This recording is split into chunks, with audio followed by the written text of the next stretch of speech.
Oui, Malisa.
June 27th.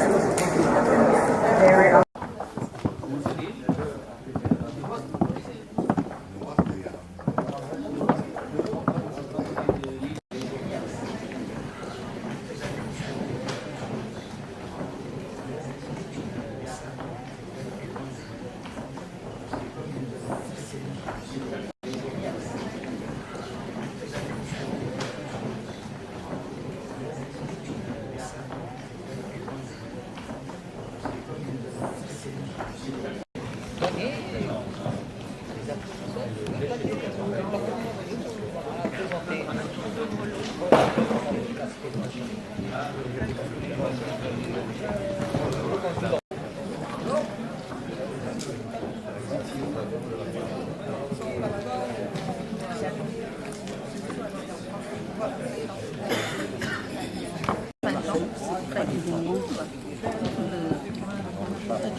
Really?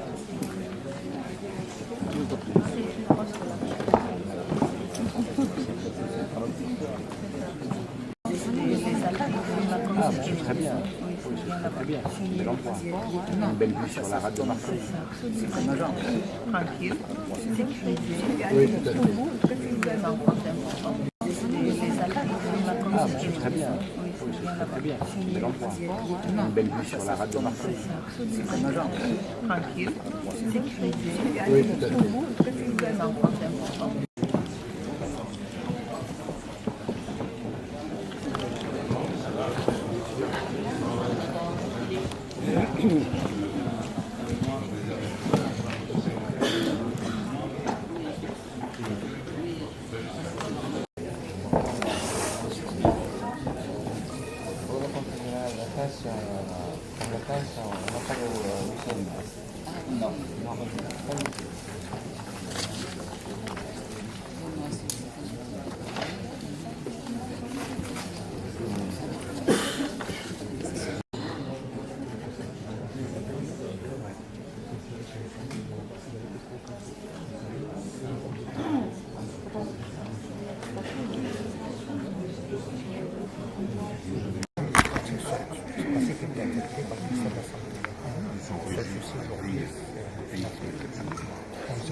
là, il y a un petit groupe à le faire.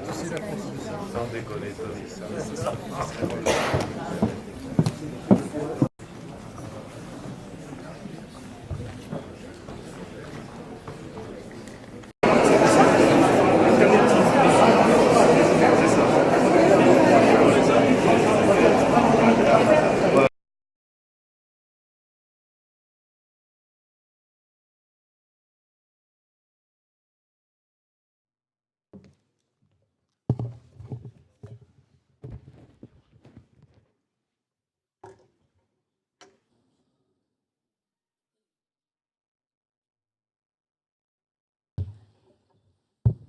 Messieurs les ministres, Messieurs les ambassadeurs, Mesdames et Messieurs les consuls, Mesdames et Messieurs les élus, Mesdames et Messieurs représentants du secteur institutionnel, du secteur privé et du secteur associatif, chers amis, permettez-moi tout d'abord de vous souhaiter la bienvenue à tous et à toutes, avec une attention particulière aux délégations africaines ici présentes.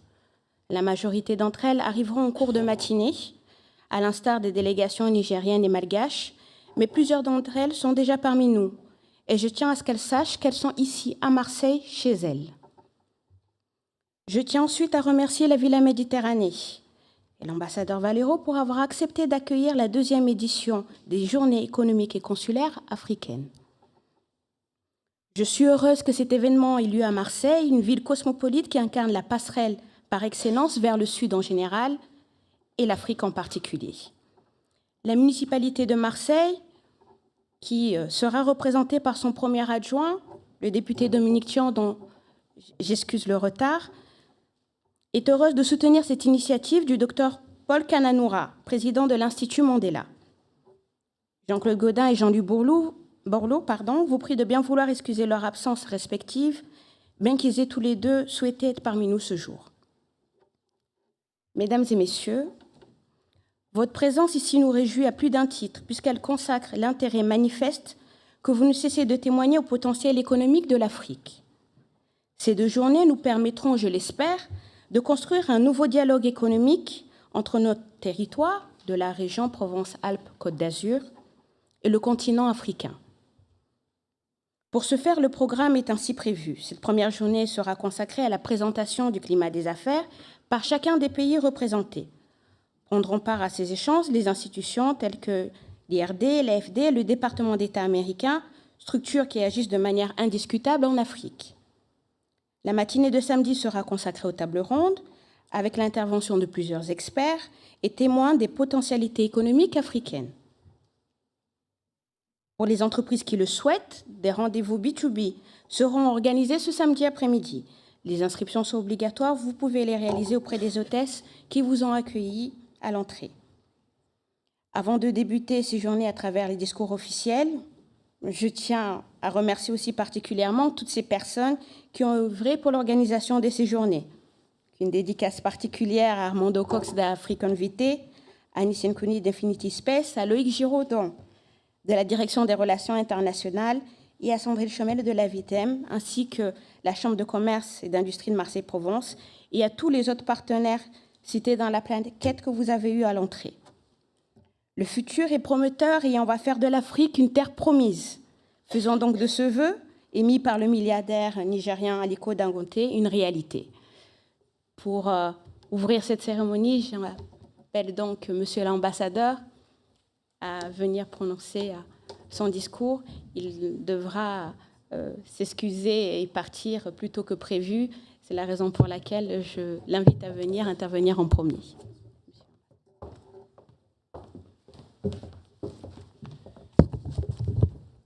Merci beaucoup, Madame la conseillère. Mesdames et Messieurs les ambassadeurs, chers collègues, Mesdames et Messieurs les consuls, Mesdames et Messieurs, chers amis venus de loin, je voudrais vous dire la satisfaction, la joie de toute l'équipe de la VITEM, l'Agence des villes et territoires méditerranéens durables, et de la Villa Méditerranée, de vous accueillir ici dans cet espace emblématique ici à Marseille, qui, par son geste architectural et son positionnement sur le J4 du port de Marseille, ce fameux J4 que le monde entier nous envie, est tout un symbole de cette relation très particulière que nous avons avec l'Afrique. Je voudrais, dans un premier temps, féliciter les artisans de cette rencontre, féliciter l'Institut Mandela, dont je salue le président, féliciter également la ville de Marseille d'avoir co-construit ensemble cette rencontre. Je crois que c'est nécessaire pour plusieurs raisons. La première, parce que ces rencontres s'inscrivent dans un cycle de dialogue entre acteurs français et africains sur les questions économiques. Dites-moi si je me trompe, mais votre dernière réunion, c'était à Bordeaux. Maintenant, c'est Marseille. Dans l'un et l'autre cas, vous faites de bons choix parce qu'il s'agit de villes qui ont beaucoup de points communs. Elles ont chacune une longue histoire, un long rapport à l'Afrique et une vocation économique et un dynamisme économique tout à fait remarquable.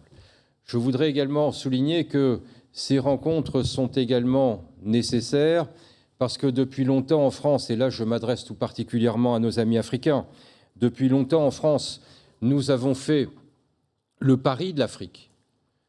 Cela fait des années que nous répétons et que nous essayons d'en convaincre également nos partenaires européens et d'autres partenaires ailleurs dans le monde que l'Afrique est véritablement le continent du XXIe siècle et c'est là que se jouera une partie de notre avenir. Et il est d'autant plus important et urgent que nous puissions en discuter tous ensemble, et pas simplement en discuter, mais agir également tous ensemble, qu'aujourd'hui, des enjeux, des défis se présentent à nous dont nous n'avions peut-être pas imaginé l'ampleur et la dangerosité il y a encore quelques années. Je pense particulièrement à ces menaces globales en matière de sécurité qui pèsent sur nous tous. Je pense également, et cela nous concerne tous, tous les Africains et tous les Européens, à commencer par nous Français, le drame des migrations. Et puis enfin, nous avons eu l'occasion, l'année dernière en France, d'écrire une page courageuse des relations diplomatiques en 2015. Ça a été le succès de la COP21 à Paris au mois de décembre. Un succès modeste, vu l'ampleur des défis qui s'offrent à nous dans le domaine de l'environnement, mais il se trouve que, de l'avis de tous les experts, c'est précisément entre l'Europe et l'Afrique que se cristallisent les principales menaces sur l'environnement de la planète. Et donc, entre la France, entre l'Afrique et l'Europe, eh bien, nous sommes en plein dedans.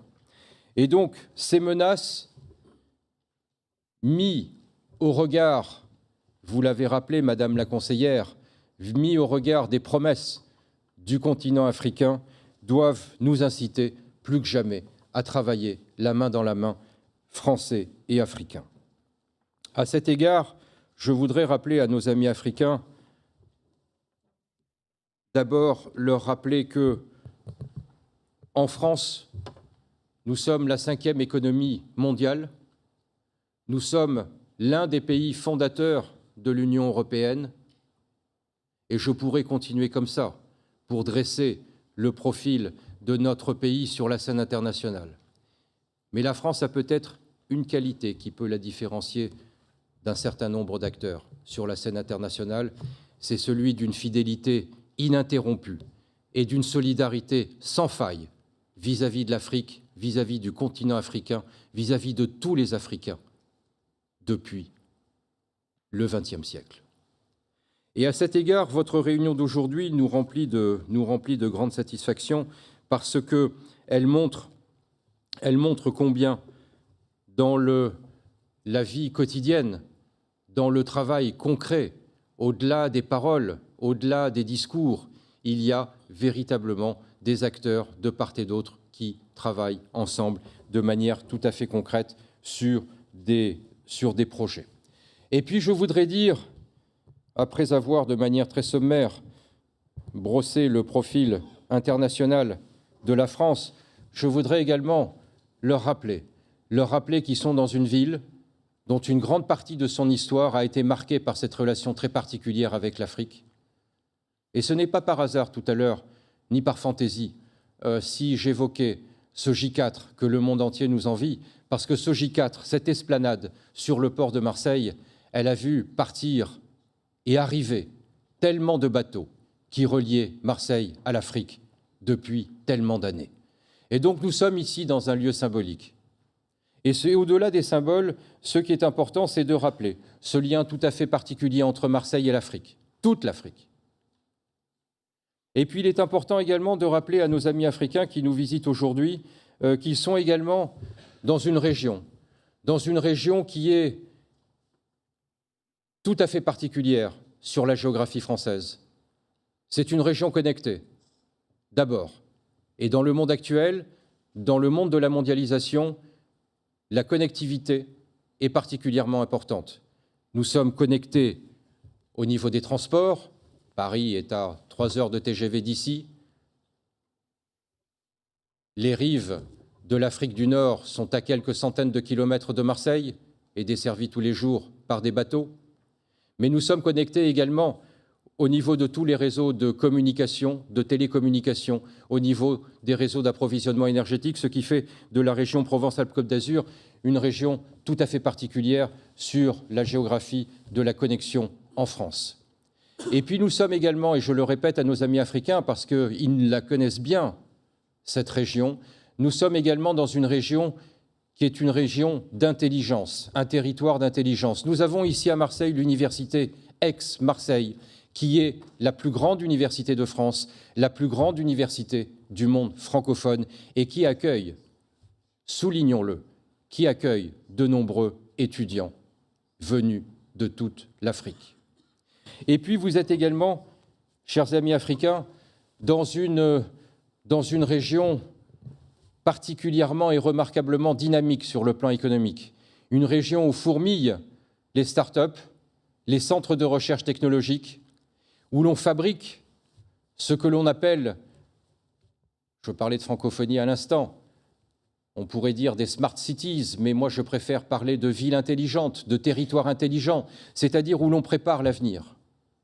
C'est ici, en région Provence-Alpes-Côte d'Azur, qu'une partie de notre avenir, et donc du vôtre également, se fabrique, se construit, se dessine dans les universités, les centres de recherche, auprès de cette foule de chercheurs qui opèrent sur le territoire. Et puis, il en va également, et je ne voudrais pas verser dans le futile, il en va également de la culture. Alors vous allez me dire, mais quel est le lien entre l'économie et la culture? Eh bien, le lien est énorme. Et pourquoi je parle de la culture? Parce que nous sommes véritablement ici, sur un territoire culturel d'exception.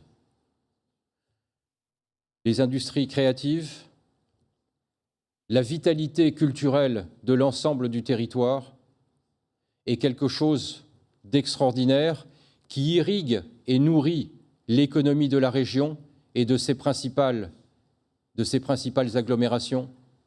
Vous êtes ici sur un concentré de culture, ici, dans le port de Marseille. Et si je parle de ça, c'est que la culture, au-delà de sa fonction d'expression, elle a plusieurs avantages si on la ramène à l'économie. Elle a d'abord, c'est un fantastique levier de création d'emplois, c'est un fantastique levier de fabrication d'avenir, et enfin, et c'est par là que je voulais terminer, c'est un fantastique moyen de communiquer avec les autres, et en particulier avec l'Afrique.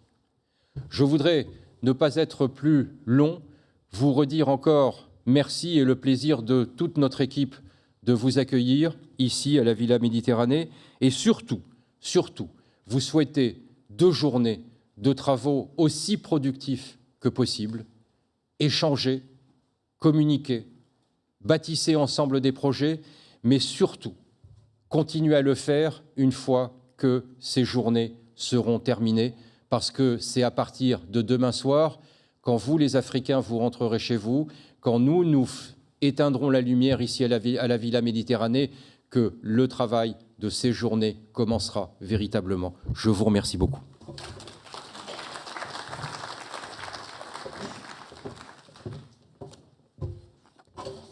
Je vous remercie, Monsieur l'ambassadeur. Alors, quelques petites précisions sur le programme qui vient d'être mis à jour. Madame consul général du Sénégal prendra la parole au nom du gouvernement sénégalais, qui, pour cause de trafic, est retenu. Et cet après-midi, nous aurons également le plaisir, en plus du Premier ministre malgache qui interviendra ici, de recevoir le ministre du Commerce du Niger, qui donc interviendra, et par la suite, les ambassadeurs pourront prendre la parole.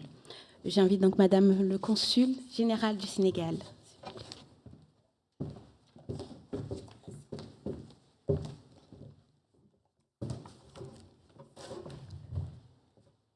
Monsieur le Premier ministre de la République de Madagascar, Monsieur le sénateur maire de Marseille, représenté par son premier adjoint, Monsieur Dominique Tian, Mesdames, Messieurs les ministres, Mesdames, Messieurs les ambassadeurs, consuls généraux et consuls honoraires, Monsieur le directeur de la Vitem Villa Méditerranée, Monsieur le président de la Chambre de commerce et d'industrie de Marseille, représenté par Monsieur Berger, Monsieur Paul Kananoura, président de l'Institut Mandela, Mesdames, Messieurs, distingués invités. Je voudrais tout d'abord vous exprimer au nom du président de la République du Sénégal, son Excellence Monsieur Macky Sall, nos sincères remerciements pour avoir choisi le Sénégal comme invité d'honneur aux Journées économiques et consulaires africaines à Marseille. Je voudrais ensuite vous transmettre le message du ministre Abdou Latif Coulibaly, secrétaire général du gouvernement retenu au Sénégal pour des raisons indépendantes de sa volonté, n'a pu effectuer le déplacement sur Marseille. Il réaffirme de façon claire l'engagement du Sénégal à vos côtés et sa disponibilité à poursuivre la belle collaboration qui lie nos deux pays. Le thème de ces journées, opportunités et partenariat avec l'Afrique, porte sur l'une des missions premières de la diplomatie et de l'activité consulaire.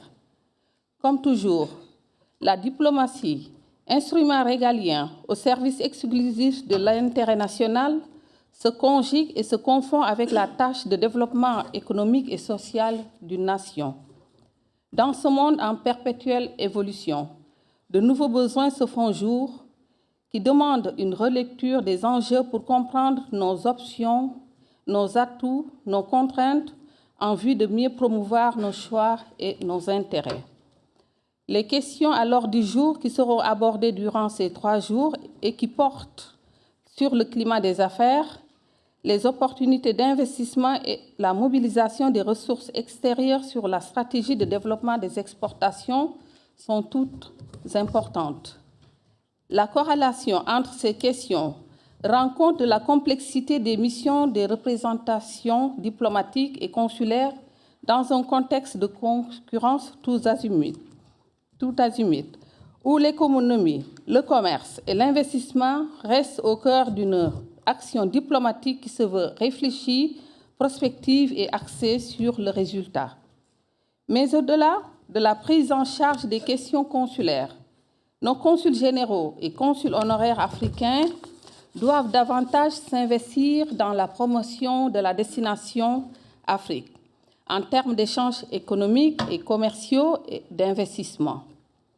Mesdames, Messieurs, lors de la 3e conférence des ambassadeurs et consuls généraux sur la diplomatie économique à Dakar, le président de la République du Sénégal soutenait qu'avec la multiplicité des acteurs, la complexité des enjeux, la révolution du numérique, la nature et la vocation des missions diplomatiques et consulaires de notre temps changent et obéissent à des paradigmes nouveaux. Pour ce qui nous réunit durant ces 3 jours d'échange, il nous faudra insister sur le renforcement des relations économiques, particulièrement le commerce, l'investissement et l'énergie autour d'un agenda pour l'Afrique. Mesdames, Messieurs, Je tiens également à souligner le rôle important que doit jouer le secteur privé dans le renforcement des liens économiques entre gouvernements, mais également entre acteurs économiques territoriaux. Nous, les diplomates et membres de gouvernement, aimons parler de promotion des échanges et des investissements. Mais c'est vous, secteur privé, qui agissez concrètement. C'est vous qui travaillez jour après jour pour consolider les relations économiques en réalisant des projets d'investissement et en apportant de nouveaux produits et services en Afrique. Mesdames, Messieurs, parallèlement au renforcement de nos liens commerciaux, il y a de nombreuses raisons d'être optimistes sur les perspectives économiques de l'Afrique et sur nos relations avec le reste du monde. Dans cette perspective, à mon avis, le développement de l'Afrique restera tributaire de 4 secteurs stratégiques. D'abord, l'agriculture. À l'échelle mondiale, l'Afrique détient plus de 60% des terres arables disponibles et inexploitées. Elle a des ressources humaines et hydriques suffisantes. Avec la maîtrise des autres facteurs de production, une mécanisation progressive, le continent peut assurer au plus vite son autosuffisance alimentaire, créer des chaînes de valeur et exporter davantage de produits agricoles. Ensuite, les infrastructures. Sans infrastructures, il ne peut y avoir de développement. Là également, nos pays sont en chantier avec des partenaires publics et privés qui acceptent d'adapter leurs mécanismes de financement à nos priorités et possibilités d'endettement et de remboursement. Ensuite vient l'énergie. En Afrique, le coût de l'électricité reste encore le plus élevé au monde, avec une moyenne de 30 cents le kilowattheure. Mais je suis convaincue qu'avec une combinaison optimale des sources d'énergie classiques et renouvelables, notamment l'hydroélectricité et le solaire, l'Afrique réunit toutes les conditions pour réussir sa transition énergétique. Avec des investissements conséquents dans le solaire et l'hydroélectricité, il n'y a aucun doute que l'avenir de l'économie verte se jouera aussi en Afrique. Enfin, l'éducation et la formation. Le capital humain, c'est ce qui porte le savoir et le savoir-faire. C'est ce qui porte l'économie et l'avenir d'un pays. Mesdames, Messieurs, les 4 secteurs stratégiques que je viens de citer forment l'épine dorsale du plan Sénégal émergent que le Sénégal a lancé en février 2014.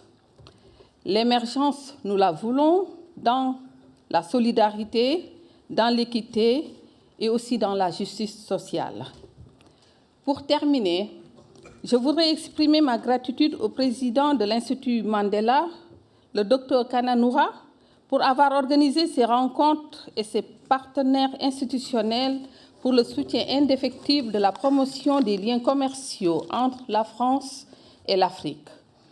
Mes remerciements au sénateur maire de la ville de Marseille de nous accueillir dans cette belle ville phocéenne qui est le prolongement de l'Afrique au sud de la Méditerranée. À tous les ministres, diplomates et instituts de haut niveau ici représentés à cet événement, si important dans le renforcement des partenariats économiques entre les acteurs économiques de la France et de l'Afrique. Mesdames, Messieurs, je vous remercie de votre attention.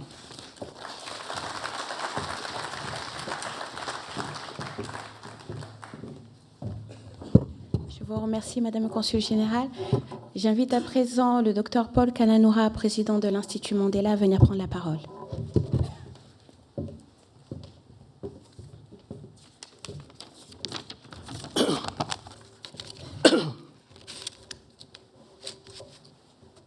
Merci, Marisa. Mesdames et Messieurs les ministres, Mesdames et Messieurs les ambassadeurs, honorables consuls généraux, honorables consuls,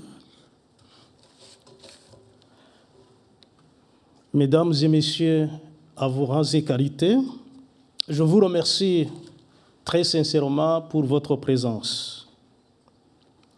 Comme nous sommes sur le chapitre de remerciements, je remercie le directeur de la VITEM Vira Méditerranée, l'ambassadeur Valero, ses collaborateurs, non seulement pour la mise à disposition de ce lieu magnifique, de leur accueil, mais aussi de leur engagement et implication pour la réussite de cet événement. Bien également, je remercie la mairie de Marseille, son maire, sénateur-maire Jean-Claude Gaudin, ses adjoints, plus particulièrement Marisan, son cabinet et l'ensemble des fonctionnaires de la ville de Marseille qui se sont mobilisés pour apporter un soutien constant et déterminant à la réalisation de ces journées.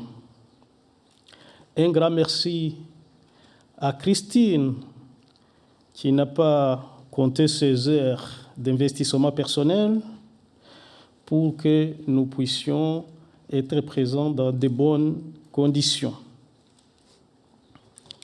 Je remercie également le barreau de Marseille, qui a mobilisé les avocats pour une très grande, forte participation.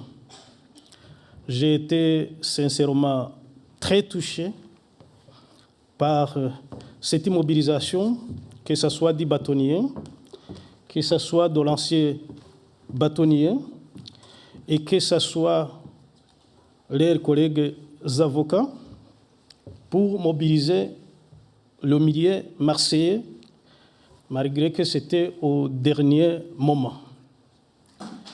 Que notre gratitude et reconnaissance vous soit rendue.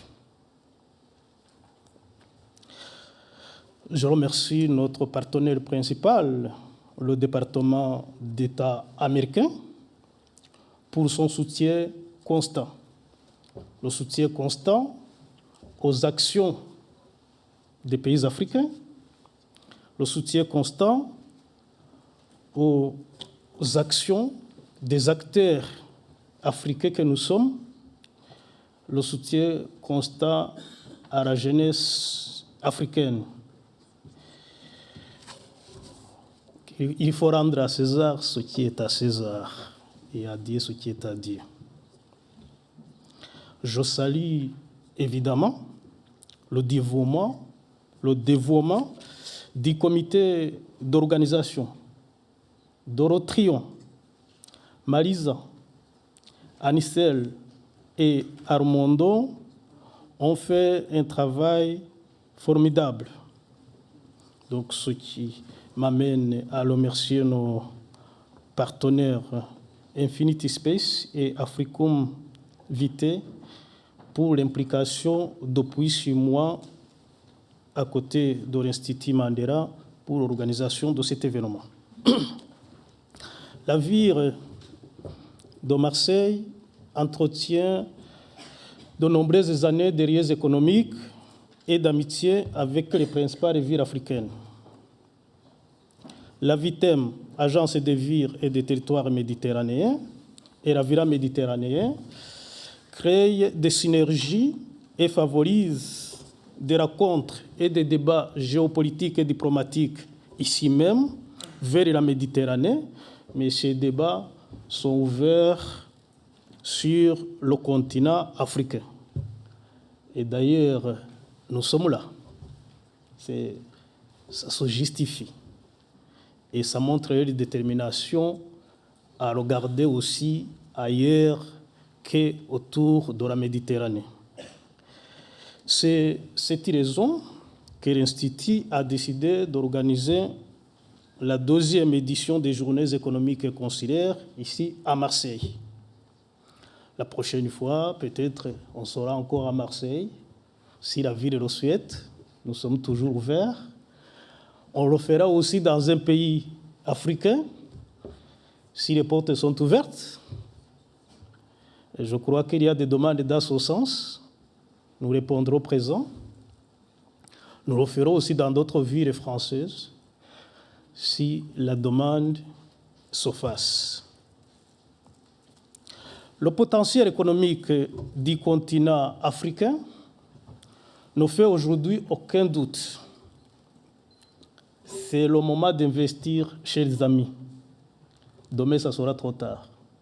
Ça commence aujourd'hui, demain, ici, pour apporter les investissements là-bas. L'Afrique a besoin de partenaires solides, des entreprises ayant un beau sens des affaires, mais aussi de responsabilité sociale de l'entreprise. Nos journées permettent effectivement à détecter les opportunités, à nouer de nouveaux contacts et à faire le point sur la situation des pays participants, en particulier, et de l'Afrique en général. Cela va de pair avec le décryptage des fondamentaux de l'économie. Le partenariat public et privé, l'intelligence économique, la diplomatie économique, la solidarité internationale, la contribution de la diaspora aux économies nationales, l'innovation, l'économie digitale, les énergies renouvelables au service du développement seront les thèmes qui seront développés demain. Marisa a donné le canevas de ces 3 jours, je ne vais pas m'y étaler, qu'aujourd'hui est réservé à la présentation du climat des affaires des pays participants. Tout à l'heure, il y aura le Sénégal qui va présenter son climat des affaires. Il y aura dans l'après-midi le Madagascar avec le Premier ministre, le Niger avec le ministre, l'Éthiopie avec l'ambassadeur, le Royaume du Lesotho avec l'ambassadeur, le Soudan avec le secrétaire général du patronat. Et je crois que j'ai vu aussi, je regarde dans ça, où il y a un lien pour le Nigeria. Et nous avons des panels très, très riches. Et je profite de l'occasion pour remercier les ministres. Et le Premier ministre vient d'atterrir, parce qu'il a atterri à 10h. Le ministre du Niger va atterrir à 11h20. Et les autres aussi vont venir. Donc je remercie la présence des ambassadeurs, mais des autres qui sont arrivés depuis hier ou depuis le matin, malgré les difficultés de déplacement qu'il faut que certaines personnes ont renoncé à voyager ou vont arriver un peu plus tard dans la journée. Donc, je souligne pour les jeunes étudiants et les jeunes entrepreneurs qu'il y a une rencontre spéciale B2B qui est programmée à 13h ici même avec Madame Khan, la représentante du département d'État. Et dans le message précédent, c'était marqué 18h, mais pour question d'agenda très serré, ce moment est revenu à 13h30. Nous allons reprendre ici à l'heure, à 14h, donc je vous demanderai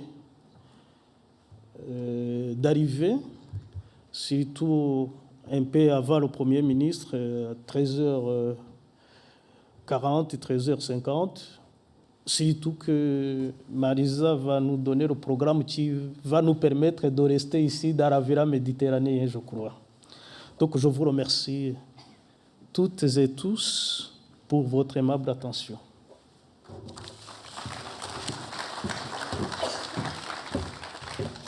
Je vous remercie, Dr Paul Kananoura.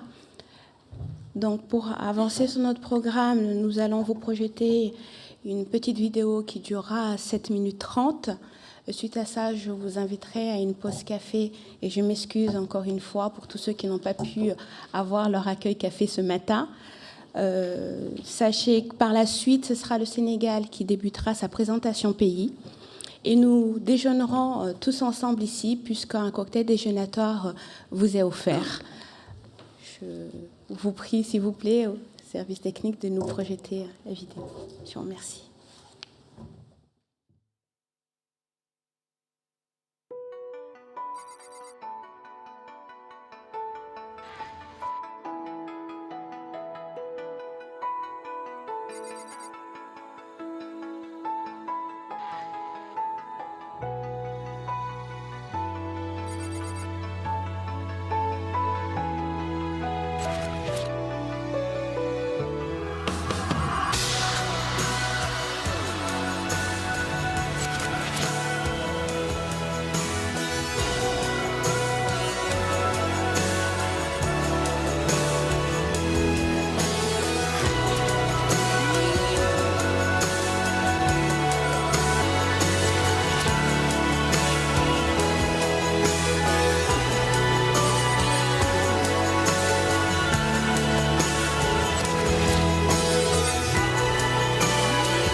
Nimekuchagua wewe nikupende mama, sitaki mwingine, aushi usiniache, usinitende mama, usipende mwingine.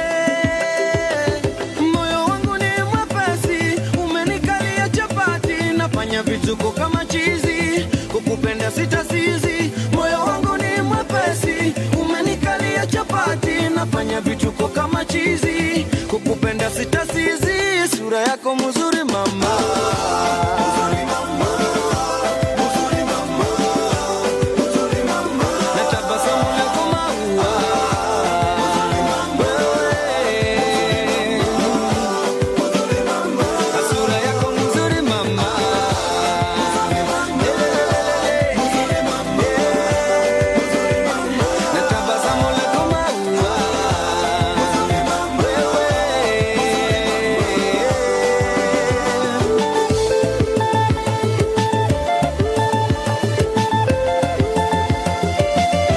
Itabidi nikulinde, nikutunze mama, usikose lolote, pete nayo nikuvishe.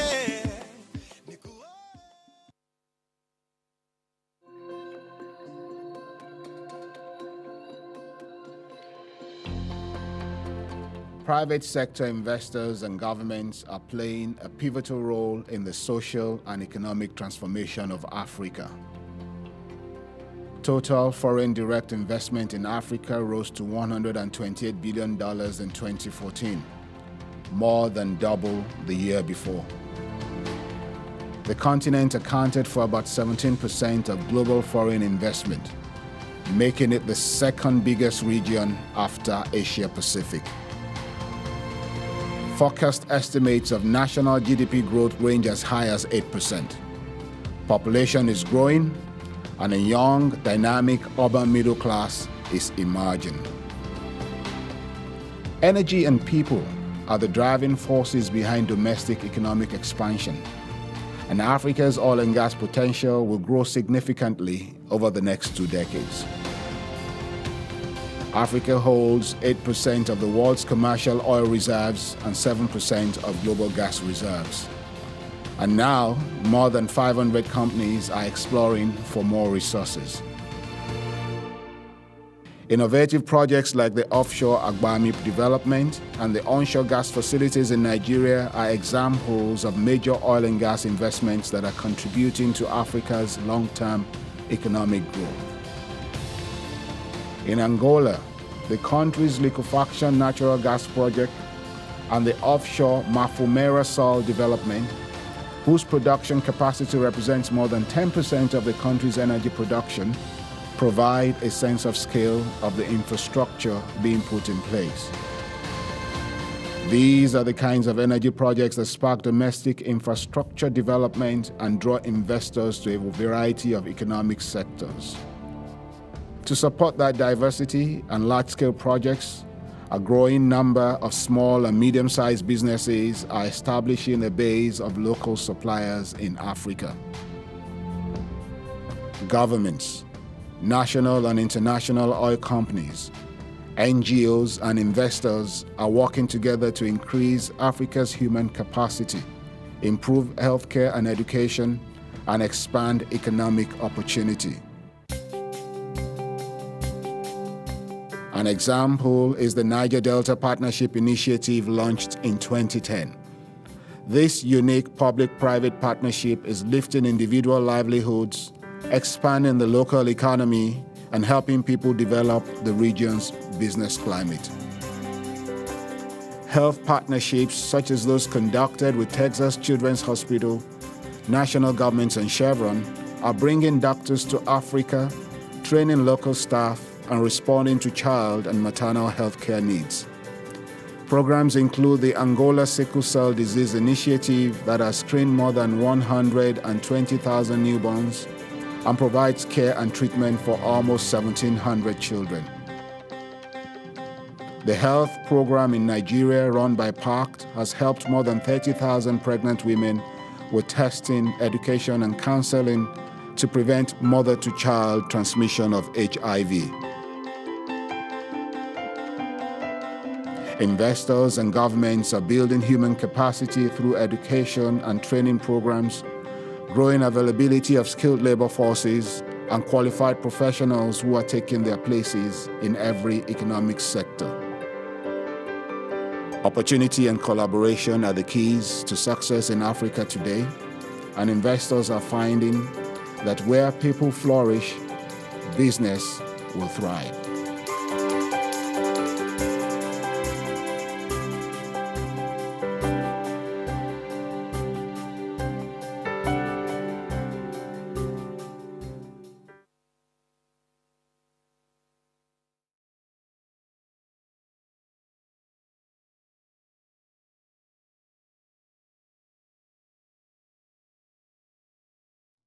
Je vous invite à présent à la pause café qui durera donc 10 minutes et nous pourrons reprendre avec la présentation par le Sénégal du climat des affaires. Je vous remercie.